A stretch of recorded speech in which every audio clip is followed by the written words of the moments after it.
అలాంటి గొప్ప ఈ ప్రపంచానికి మానవుడు ఎలాగుండాలా, జీవించాలా అని చెప్పేసి అన్ని మతస్థులకు కూడా బోధించినటువంటి విశ్వ కారుణ్యమూర్తిగా ఈరోజు మనం అంటే విశ్వానికే కారుణ్యమూర్తిగా అవతరించినటువంటి అలాంటి మహానుభావుణ్ణి పట్టుకొని రకరకాలుగా మేము పాపులర్ అవ్వాలని చెప్పి అతని జీవిత చరిత్ర గురించి అబద్ధపు లేనిపోని ఆయన మీద విష ప్రచారాలు చేస్తూ పాపులర్ అవ్వాలని చెప్పి కొంతమంది, అదే విధంగా మాలో కూడా కొంతమంది ఉన్నారు, కాదని చెప్పి చెప్పడం లేదు.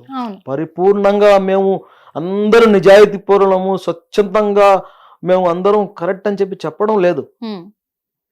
మాలో కూడా కొంతమంది ఇలాంటి వాటిల్ని సరిగ్గా సమాధానం ఇవ్వలేక వాళ్ళు ఏ వైఖరి అయితే ఎంచుకుంటారో దానివల్ల కూడా కొంత ముస్లిం సమాజానికి బద్నామయ్యే పరిస్థితి కూడా వస్తుంది. అదైతే నిజమే. కాకపోతే ఇక్కడ చాలా మందికి ఒక డౌట్ సార్, ఏంటంటే అసలు మసీదుకి దర్గాకి ఏంటి తేడా?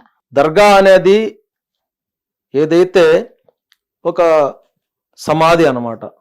దర్గా అనేది ఒక సూఫీ గురు ఏదైతే ఆ ప్రాంతంలో నివసించి ఆ ప్రాంత ప్రజలకు కుల మతాలకు అతీతంగా సేవలు అందించి దేవుడు ఆయనకి ఇచ్చినటువంటి అతీత శక్తులతో అక్కడ సేవలు అందించి ఆయన గాని చనిపోతే ఆ ప్రాంతంలో ఆయనకు సమాధి చేసి ఆ ప్రాంతంలో ఉండే ప్రజలందరూ ఆయన గొప్ప వ్యక్తి మా మధ్యలోనే ఉన్నారు, దైవాంశ సమ్ముతుడు కాబట్టి ఆయనకి, ఎందుకంటే ఈ సూఫీ గురువులు అనేవాళ్ళు ఏ ప్రాంతానికి పోయినా అన్ని మతాల వారికి సేవలు అందించేవాళ్ళు. ఎవరు బాధ కలిగి వచ్చినా నాకు ఈ బాధ ఉంది, నాకు ప్రార్థించండి, నాకు నయం చేయండి అంటే వాళ్ళు చేసేవాళ్ళు.